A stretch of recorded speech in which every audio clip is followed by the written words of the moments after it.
that person is toxic because I'm triggered in this relationship, when really relationships will trigger. If you are looking to move forward in your life towards your authentic dreams without sacrificing your emotional health, your nervous system, your relationships, or your spiritual health, well, you are in good company. I'm so glad you're here. I'm Courtney Lancaster, and this is a safe space for creatives. This is the Heal Create podcast.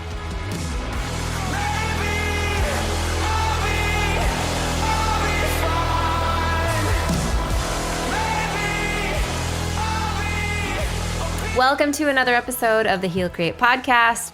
Today I'm excited because I have a very special guest who's been on the podcast before. I was actually just talking to a couple of listener/friends who knew you already by name because you've been here before, but I have one of my best friends in the whole world, Stephanie Bagato. Welcome.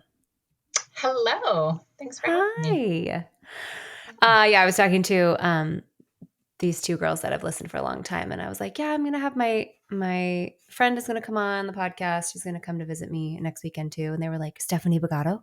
I was like, yes, actually. So you are known. You are known here. Welcome. Oh, thanks so much. We are actually going to be talking about friendship and how to have a healthy friendship. And the reason why I wanted to talk about this was because in the realm of like emotionally sustainable creativity and life design, friendships are essential. And healthy friendships are the foundation of, growing and evolving and creating. And so there's such an important part integrated into, everything that we do, but for the purpose of like healing and growth, they're a great thing to talk about here. So we've been friends for 22 years. Yeah, 22 years. And a little bit, and a few months. And best friends for 22 years with really hard seasons of our friendship. And seasons that have grown us closer together, but that have challenged us. And so we can talk about that. But I think that what I notice when working with this generation or the younger generation is this quick, impulsive feeling, or like this sort of sensation that we need to be on guard for toxic people at all times. It's really, it's something that I think we began to learn about when I was looking into like, where did this idea of like boundaries and toxic people come from? It like kind of started in like the late 80s and the 90s with, the book Boundaries, and just this idea of like, you have to protect yourself. You get to protect yourself. And it kind of came from people not really knowing a lot about relationships and not really self-reflecting and not really understanding why or how they happened. And so in the 80s and 90s, we had a lot of literature about like relationships and healthy relationships and how to, recognize manipulation and abuse and narcissism and all of this stuff.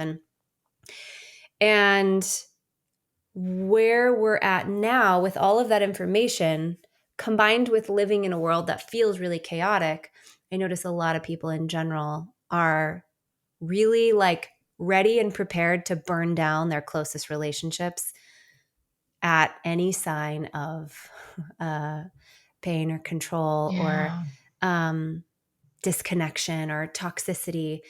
And it's tricky. It's tricky to know how to have and hold a relationship and when to let go of friendships and relationships from like an authentic place and not from a survival place. So I thought that you would be the perfect guest. Stephanie is also an internal family systems, licensed marriage and family counselor, and just an all-around great person. So I thought that it would be perfect for us to talk about. Any thoughts right off the bat before I go into what I have prepped? Yeah. Yeah. I think this is a really valuable conversation. One, on a level, a human level between me and you, and then also Yeah. just kind of what we've experienced, what we notice, what we see in the work that we do. Um, yeah. The kind of this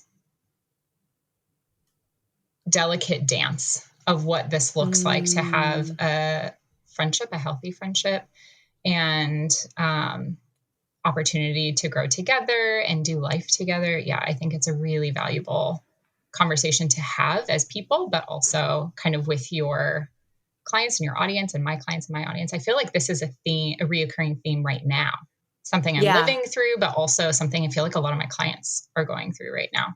So totally. I think it's a great one. Yeah. Gosh, I'd love to explore like why that is, why it's coming up. But before there's something that happens to me with people that I'm working with. I don't know if this ever happens to you with your clients, but it's this like hearing them work through things and talk about things, especially younger than me Mm-hmm. clients. I have this feeling where I just wish I could like fast forward them to the part that they get it.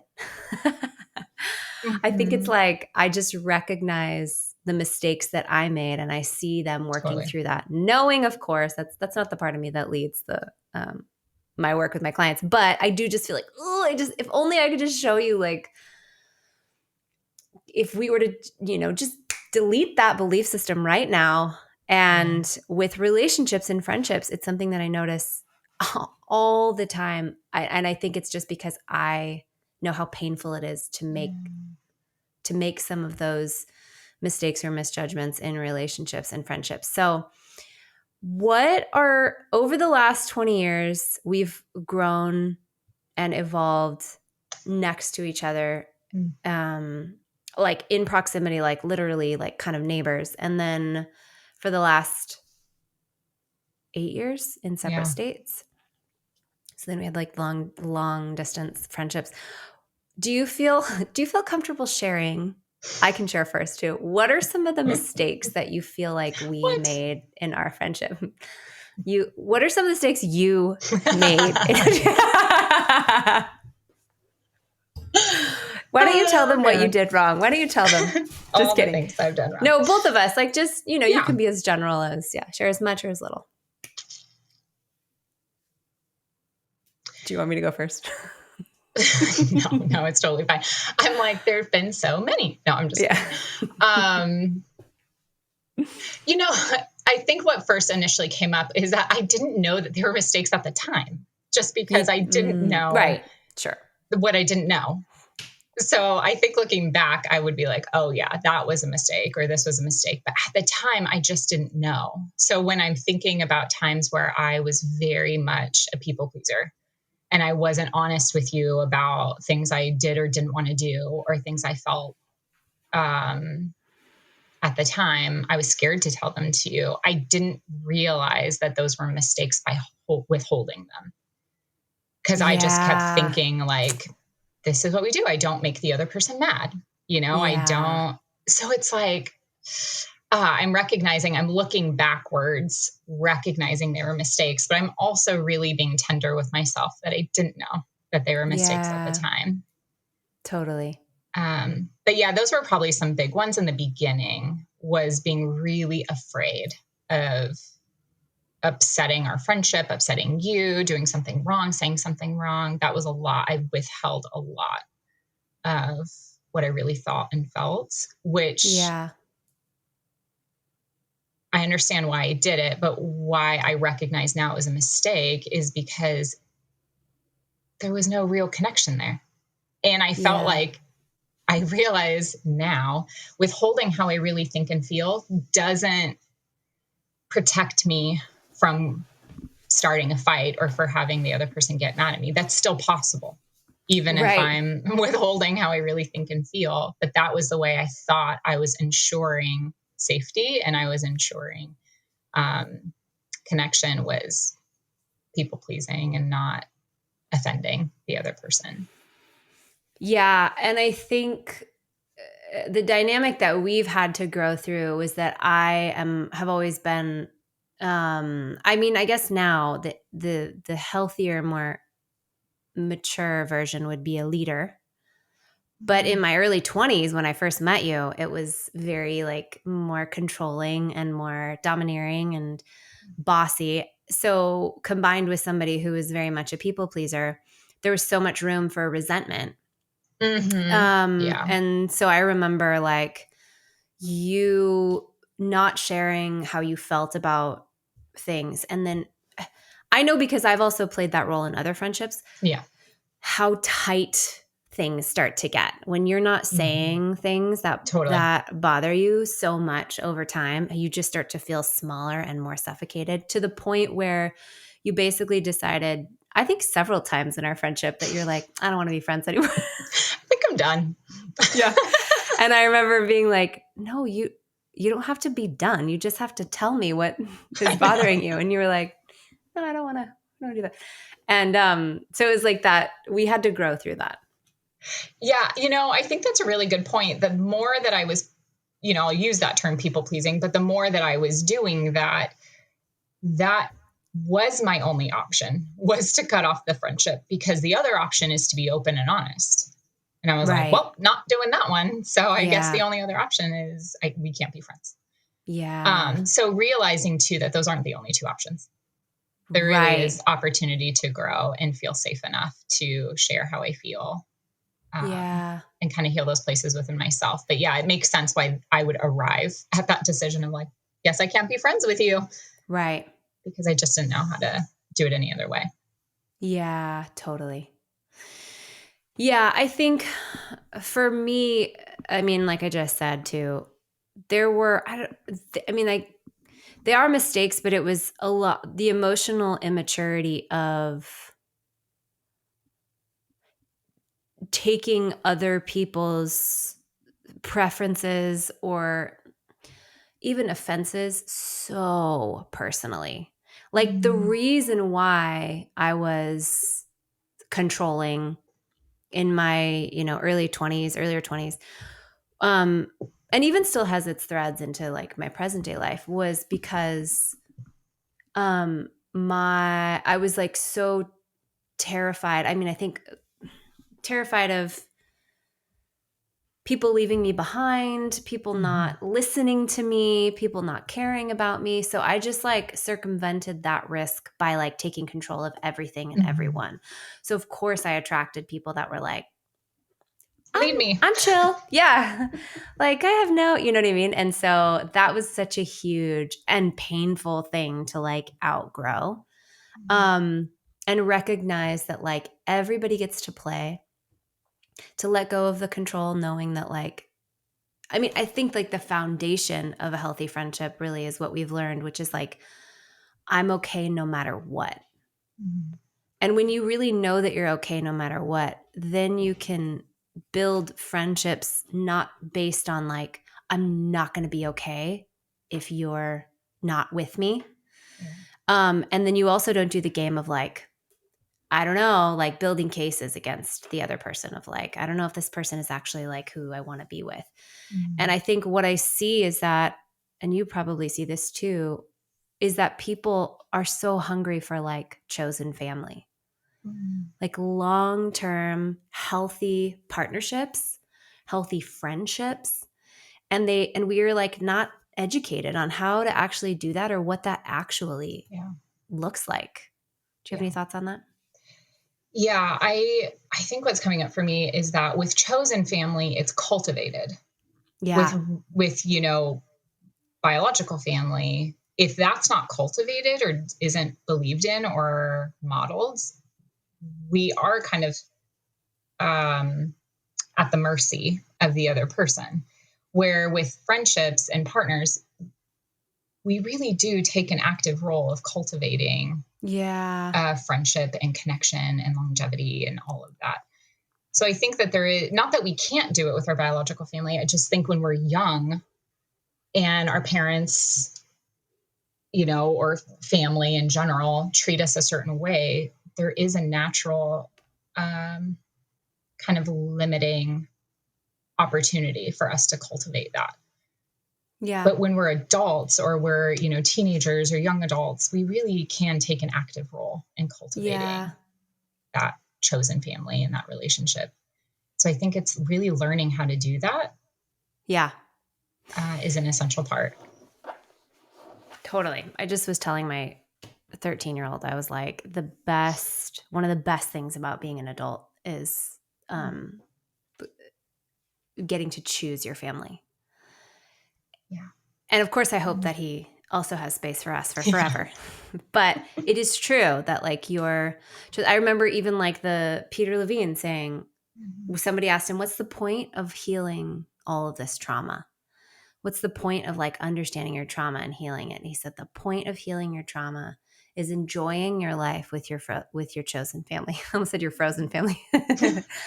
Is enjoying your life with your chosen family. And that blew my mind because of how complicated and deep the rabbit hole goes when it comes to understanding how trauma has impacted your life. Yeah. Like the point of it all is so simple and so beautiful, and it's what we're all looking for. And I think that we have in this generation such a heightened sense of like what a red flag, like, well, I don't know. And so I see like people with a lot of short-term friendships. I see people that get rid of friendships really easily, and I see such a hunger for like long-term cultivated chosen family.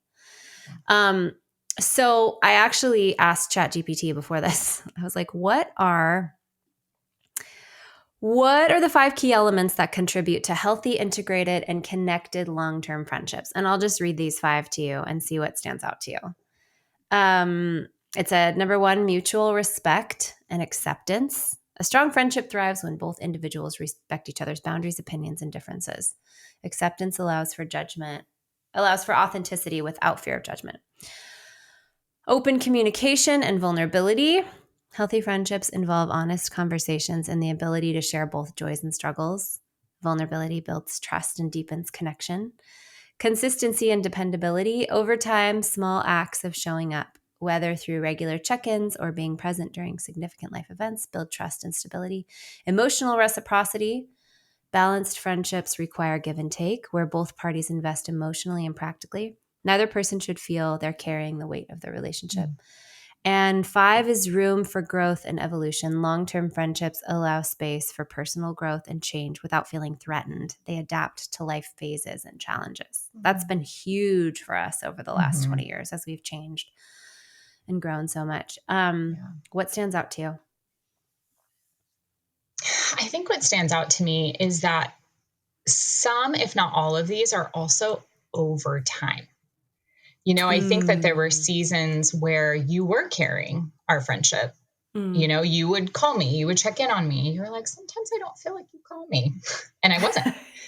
And because I didn't know how to put myself out there. I didn't know how to let you know that I really missed you or cared about you. So I think sometimes we shorten this list into being every interaction, or like I called you, so then you need to call me next, so then I called you and then you call me next. It's not one-to-one like that. It's over And time. So I think that there is some inherent need for this to work itself out a little bit over time. And I think sometimes that muscle is really hard. It's like, okay, I've been calling you for 3 months. I feel like you haven't called me at all. So it's not reciprocal. I'm carrying the weight. Like we would have a case for why I should be mad at you or upset or hurt or not be friends with you. And I think sometimes we have to also have the tough conversation, be honest with ourselves and the other person, and then kind of continue to let it play out over time to see, are we going in a direction that is okay for both of us? But I think sometimes we make that list and the time frame too short. Yeah, totally. Yeah, I mean, I think like the thing about friendships is you do get to choose your friends. Yep. And so what do you think? I know that we're both like working this out, even in real time with other relationships and friendships and being in different seasons of life. But like, What are the red flags for you Mm. as far as like people that you probably will not be cultivating long-term friendships with? Mm-hmm. And how did I pass them? Just kidding. How did I win? You know what I mean? Like, what are the things Yeah. that we feel like that's just I know it's like sounds really basic, Yeah. but I think it's important to like actually be basic and like actually like really like spell it out from scratch for people that are like, I need a basic education on like healthy friendships. You know what I mean? Right. Okay. Well, I want to say this, but I think I'm open to discussing it further if you disagree with this. I feel like most, if not all, friendships will have some red flags. They just will. Mm, mm,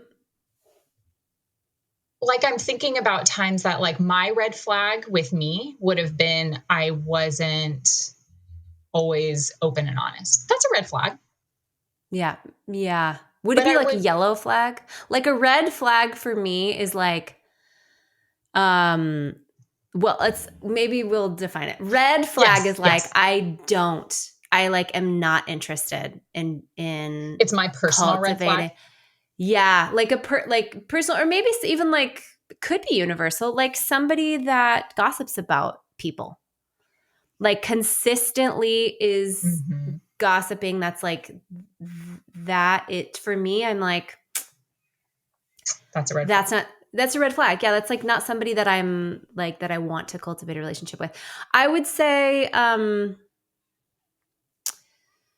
somebody who doesn't take responsibility for their triggers Yeah. consistently. Like everybody misses a few here and there, but like when somebody's constantly in blame or somebody is constantly like not willing to self-reflect, Yeah. or uh maybe isn't doesn't know how to yet, that's probably not going to be somebody that I cultivate a relationship with. I know what that feels like.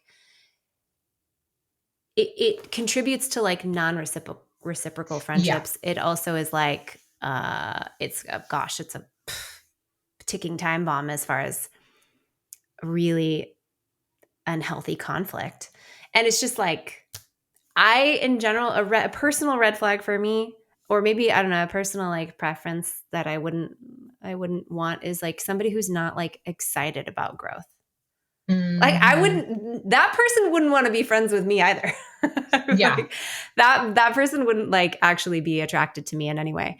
So, Yeah. I guess the reason why I bring it up is because sometimes I bristle against the idea that, like, if there's any sign, then they're not a friend, you know? So yeah. sometimes I get a little bit like, if there's any red flags, then that's not a friendship. But you're right. There is like a little bit more nuance to that of like, what are my personal red flags? What are things that I just know that person is not going to be close to me? You know, and maybe like the better way to say it was like red flags are like if they're on drugs or stealing money from Right. you. So maybe another way to say it, like, do you have any sort of personal uh non-negotiables or like things that like Okay. you wouldn't be, in relationship. I probably wouldn't be in relation like super deep friendship with somebody who wasn't interested in spirituality. Mm-hmm. Like as far as like my chosen family, like they all kind of have like the same direction as far as like being interested in growth, Yeah. self-reflection, um maybe even like expansion, like a sense of adventure. And I don't tend to make friends with people who aren't. Um and yeah, you are right though that like almost everything else is more of a yellow flag. Yeah.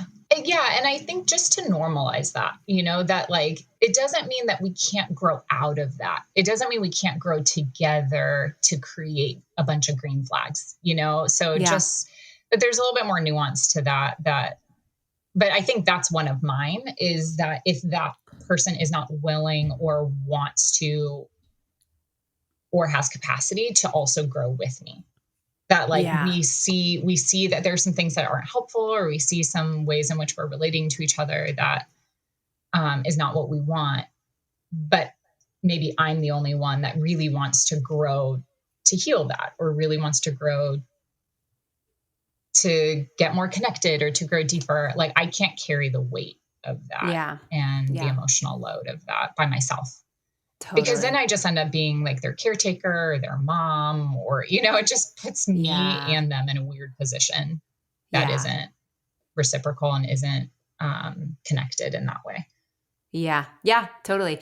And that's what Cheryl Paul always talks about, like with relationship anxiety and partnership. She's like, you can make it work with almost anyone. Yeah. She's like, the truth is like, is this person someone with whom I can learn about love? And I love that question because it's really true. And you're right. It can be really true for friendships as well. So at the same time, not everybody can be your best friend. Mm-hmm. And so how I'm trying to think about with you and I, like over the last 20 years, just feeling like what we have now is very, very precious. And it's very special. And as far as I can tell, like pretty rare. Especially in this world where we're like cycling through friends and friend groups and partners and jobs and cities, and the gift and the value of like my close, really, really close friends, which is like there's, a handful of you. It enables me to feel securely anchored. Mm-hmm. Um, Also, the work that I've done and you have done, that we've done internally to really get to a place where we know that we're okay without the other person. Like, for example, we both of us went through really big evolutions over the last, I don't know, couple years. Yeah. And I feel like we actually had to get to a point where we were like explicitly stated, like, do we actually like each other? Mm-hmm. Do we want to be friends still? Because we have so much history, and like actually taking that reinventory. And the only reason why we were able to ask that question and answer it authentically was because we knew that we were each individually totally okay. Mm-hmm. Not that there wouldn't be grief, but like totally okay either way. And it's like when you really know that, then it was like, yeah, of course. Like, of course I like you. And I think that the difference between burning down a friendship and like consciously uncoupling from a friendship, so to speak, Mm-hmm. is that like I'm not letting go of this friendship out of survival. I'm letting go of this friendship because we've both decided that we are growing in different directions. Mm-hmm. Mm-hmm. And so that to me is like it's a totally different thing. Yeah. I think when you were talking, though, there's a part of me that's like, what if we both don't agree that we're growing in two different directions? I've also had that experience where it Yeah, feels with like, friends. Yeah. yeah. So I know it's like so nuanced when we talk about friendships, and like, how will you know when to let go and when you can't and when you shouldn't and things like that? Yeah, it is more nuanced than a formula. Yeah. Well, it's a bummer because I'm trying to give the people a formula, Stephanie. So I know, I'm sorry. just wrap it up. Jeez. No, just kidding. I think I think that like it is true. And I think that like you and I both operate from the idea that like everything that happens is an Yeah. invitation for growth. Yeah. So that Inherent. in and of Yeah. itself is like it just softens every life occurrence. And so I think if getting to that point where somebody's like, no, I want this friendship to last. If you are really deeply connected to yourself and you're like, it's actually time for me to go in a different direction, then that would be, and you feel like anchored, you feel safe, you feel Yeah. solid, that would be something for them to work out Yeah. with their own support system. Yes. Yeah. Okay. I think what I'm thinking about now is like when you hold on, like you're like white knuckling that friendship. Like I'm growing in a different direction than maybe this person, but I'm so afraid of letting them go, or I'm going to make this work. I think that is the difference than kind of recognizing I may be going in a different direction. There's just like less panic or less fear, less gripping tight to that friendship. And I think that kind of goes back to what you're saying is getting to a place which is pretty countercultural that I'm okay without my partner, my friendship, whatever. I think culturally we're like, nope, that's how you know you really love someone is you're devastated. You can't survive without that person. But I think really secure connection doesn't look like that. Yeah. I am okay. I am okay, which enables you, I think about like Dr. Sue Johnson, enables you to enter into the space with your partner where like, oh shit, like now we actually can do the work of learning how to need each other. Yes. Like, does that make sense? Like, but it only starts ironically with you knowing that you're okay. And then you can like enter into that space with someone else and like show them all the vulnerable things. I think like what I've noticed about my chosen family, my few best friends, I can think of two, so, with my super close long-term friendships of them basically being like, and you probably said as much too, like, Courtney, you would have to tell me to leave, but like, I choose you and I'm staying and I see all the things and I'm staying. And I would say the same to them. Like, there's really at this point, not much that you could do that would make me want to let go of this friendship. Yeah. I think on a really practical level too, when you are in a fight with somebody and they've done something that hurt your feelings and you notice yourself building a case against why you like this person isn't a friend that you want, I would really get curious about that for anybody listening, because I will say that those points that we've gotten to in our friendship stuff have been like transformational and so fucking painful. Yeah. Really hard. So hard. But if you can hang with it and be like, okay, you are triggered, I am triggered. Yeah. How can we take radical responsibility for how we both got to this point and like use it to like really heal those parts of ourselves or be with those parts of ourselves, and then reapproach the friendship like we have only experienced such richness. Yeah. And like deeper commitment and deeper connection from those points that we got to when we were like, I think this friendship is over. I don't want to be friends with her anymore. What do you think about that? I think when we would talk about that, you're my person, or I love you so much, I don't want to lose this friendship. That was easy for me to say because I really do love you. I have loved you from, when we first met and we became best friends. But I think what really helped me, and I say help now, but during it was really hard for me. We died several deaths in this friendship, several deaths.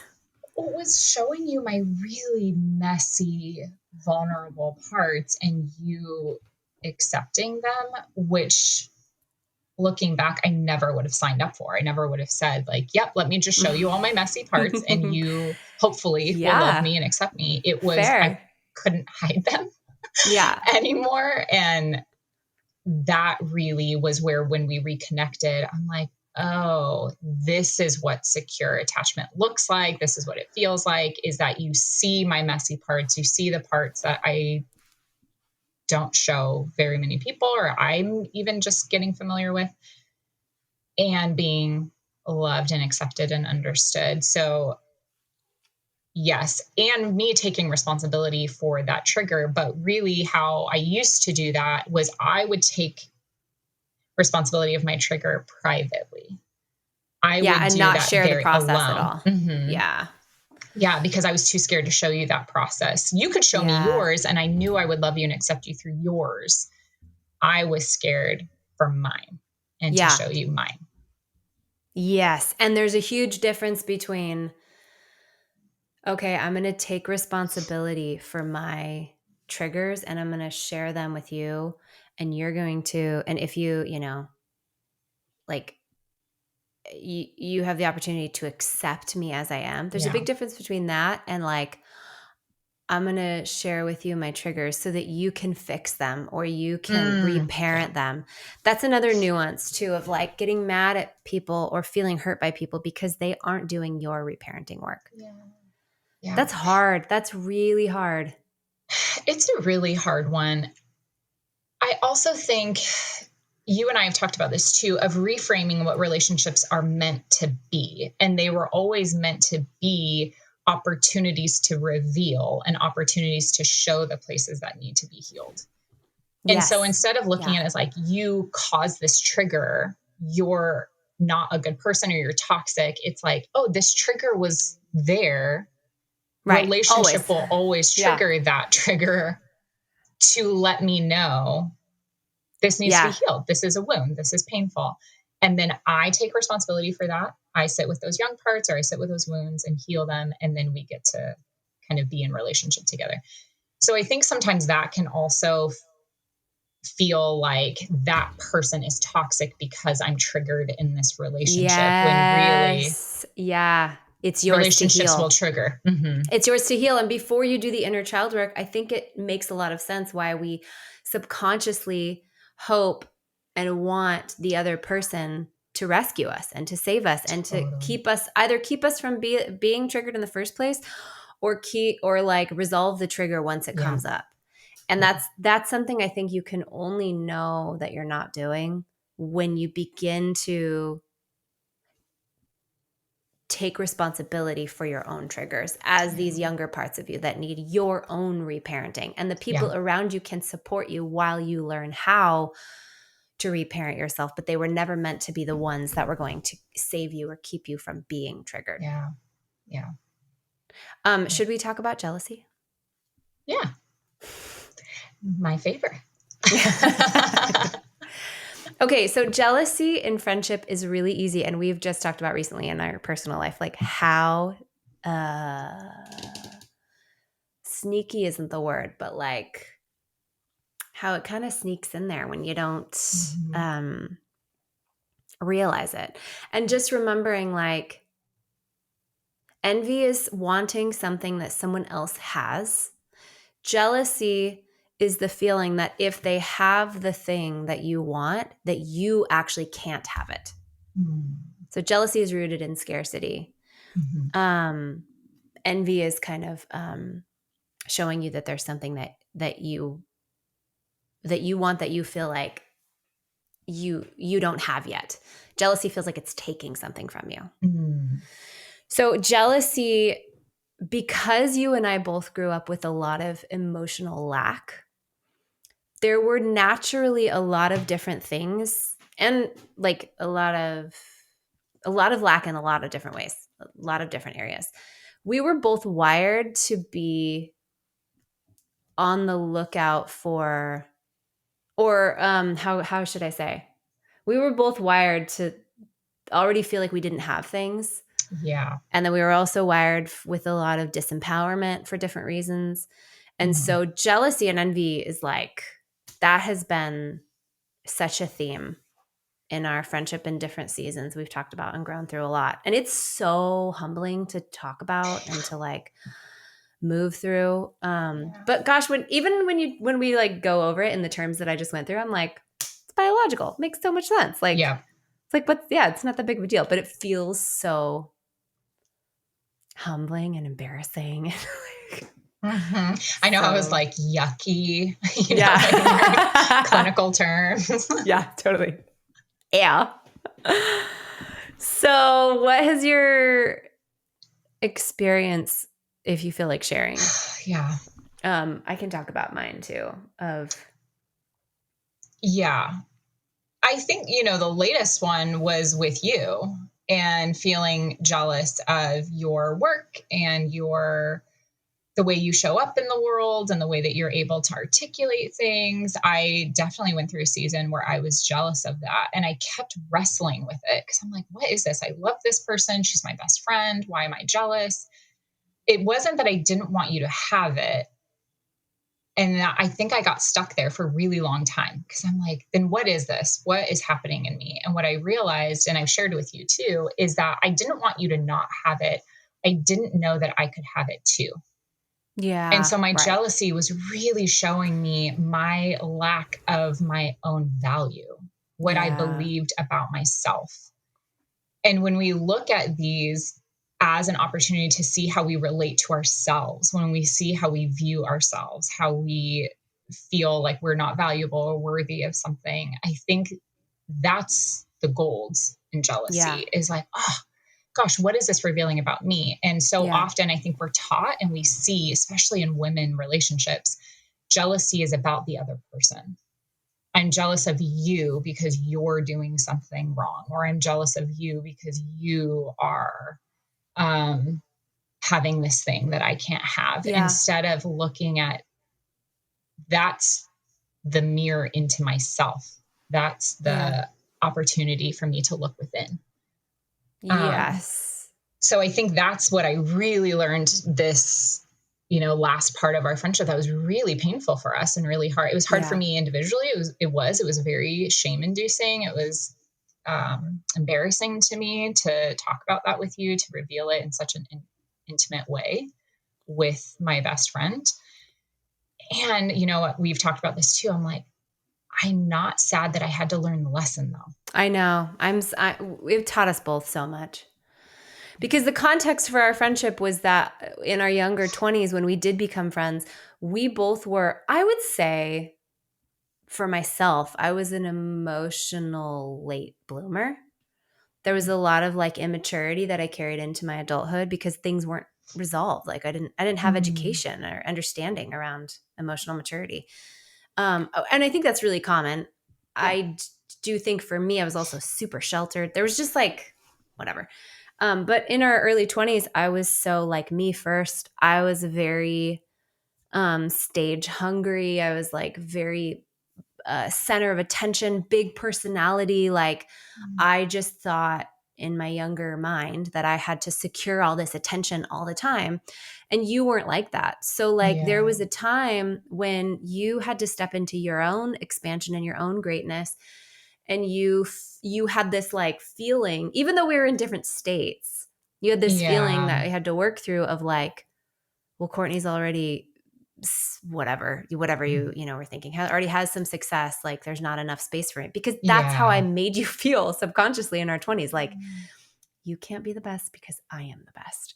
And so, but I had like, by the time that you actually worked through your side of the street with it, just in the last few years, it was it wasn't um something that I felt like I could not understand. I was like, girl,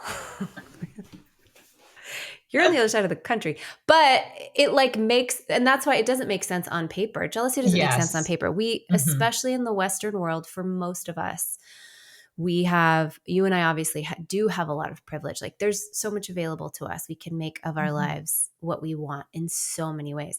But that's not like what jealousy is trying to disprove. It's trying to show that there's disempowerment and scarcity in you, in me, and that's Yes. like Yeah. what In my comes from. beliefs. Hmm. What we've talked about is understanding jealousy when it comes up doesn't always come up as jealousy. This has been the Yes. most fascinating thing Yeah. about like kind of studying this in our friendship and in other friendships, is that I now I'm getting to the point where I'm beginning to ask myself, when I get annoyed with somebody and it feels like a very valid reason why, is there anything about them that I'm jealous of? Because Hmm. it doesn't flag me as jealousy Yeah. initially. And I think that's what happened for you Yeah. too. It's like it took you a while to realize like, oh, Hmm. that's what it is. Instead, what we do first is we build cases against them. Yeah. Yep. How I'm justified in that Yeah. annoyance or, um, yeah, being frustrated or, irritated. That's how mine came up too, was like that kind of frustrated, irritated, which I would not flag as jealousy. Right. Annoyed. Yeah. Which I wonder Yeah. now that we're talking about this, if that's just like a more matured jealousy. Cause, I think of jealousy very young, like immature, like, why do you have that? Or like, I want that kind of thing. But I don't think that is how it looks when we're older. Yeah. Is it more mature? Is it just more intelligent? Like more Yeah. like, Yeah. like, Evolves. yeah, like it's more masked. Yeah. You know what I mean? Like it's like I feel like it's more egotistical for me. Like, oh, I can't be in the same room as that person. They're just so full of themselves. They're so whatever Mhm. dumb thing in that it is. Like they're just not healthy. Like they just haven't done their work. They just whatever stupid thing. Mhm. And I like to think that I don't struggle with that now. I mean, especially now. I feel like I'm such a a woman for woman person. I'm like, Yeah. we all get to be great, especially like I'm in a realm of like literal performers, high achieving performers. Like those are the people that I love to help. And I don't struggle with jealousy in that way of like, oh man, like they get to have whatever, a single that did really well, or they get to perform here. Yeah. I think that's the kind of jealousy I look out for. Yes. I Hmm. don't look out for, and I'm only still noticing that like, oh wow, there are still different corners of my heart and my mind that feel like other people get to experience things that she doesn't. Hmm. And that's just to my own, invitation to grow that. But it's something that you and I have worked through. And I will say that like the conversations around that in different times, because I've been jealous of you in different seasons, and I know we've talked about that too. Like they're so, again, so humbling and so painful, but so transformative. Yeah. And Yeah. yeah, go ahead. Well, I think the image that comes to mind, and I can't remember where we learned this, but like when you look at a rope and it's cut, that's like a rupture, that's a Yeah, I've heard fight this or too. whatever. And then that repair, that transformation is when they tie back together, they're closer. And that really is Oh, kind of the image that comes to mind, is a rupture and is an opportunity when it's repaired to get closer. wow. Yeah, just that simple analogy. I always heard like when they repair the rope, it's stronger than ever. But you're Mm, right. They're also closer. yeah. Wow. That's really good. Well, I think that for anybody listening, what I wanted to do with this podcast was just to invite you guys to ask your questions about what makes a healthy friendship, how to cultivate deep family, your chosen family, how to cultivate that. And if you have any questions or personal experiences that you need advice on or encouragement on, you can email me at courtneyandhart@gmail.com. And we'll have Stephanie back and we'll answer those questions. But was there anything else that you wanted to say or encourage people with when it comes to Yeah. cultivating deep friendships? Yeah, I think one other thing that kind of comes to mind is, or maybe two things, is when something does happen, when you are triggered, when you are upset about something or irritated with your friend, is really take the opportunity to look within. That is your opportunity to just kind of hold that a little bit longer. And I think without the scarcity mindset of there's not enough friendship to go around, or there isn't enough, Yeah. relationship to go around, we do have time. We do have Yeah. time to see what we want to do with this friendship. We do have time to see what's possible in this friendship. I think that has been really helpful for me and you too, is really allowing, like, yeah, if I have been jealous or I have been upset or you hurt my feelings, or whatever, I look in, see what that's revealing within me. And then I just hold it for a little bit longer. And then I decide Yeah. like what I want to do. Do I want to share that with you? Most of the time, yes, I do want to Yeah. share it with you. And then, what do I and what do we want to do with it? There really Yeah. is a lot of time. Yes, totally. And there's nothing like sharing looking inward, and like really figuring out what is the wound here in me? Yeah. What can I take Yeah. radical responsibility for? And then sharing what the hope is, what the need is. This just happened to us recently. And then having the other person be like, yeah, I can do that. Mm-hmm. And like, you know what I mean? And looking at like, oh, why am I not doing that? Like, what's there? Yeah. And I just feel like that is some kind of like next level shit that nobody told me about and was never modeled to me. Like the actual healthy, like sharing of needs and then having them met from your friends because it's important to them, and it's because you're important to them, and they're not crossing their, and if they're not crossing their own boundaries to meet those needs, both parties grow exponentially. Yeah. Well, Yeah, absolutely. anything else? I think that's it. I know That's a good start. That is a good start. I know there's so much more that we could say there, but we want to encourage you guys. Best friendships are so worth it. Chosen family is so worth it. And what does Glenn and Doyle say? It's not hard because you're doing it wrong. It's hard because it's hard. So hard. Your best friends will show you your deepest wounds, and what a gift that is, but how freaking hard that is too. We love you guys. Hope that you have such a wonderful day. And again, if you have any questions, just email CourtneyHart@gmail.com. And yeah, we'll see you soon. Thanks for coming. Thanks for having me. Bye.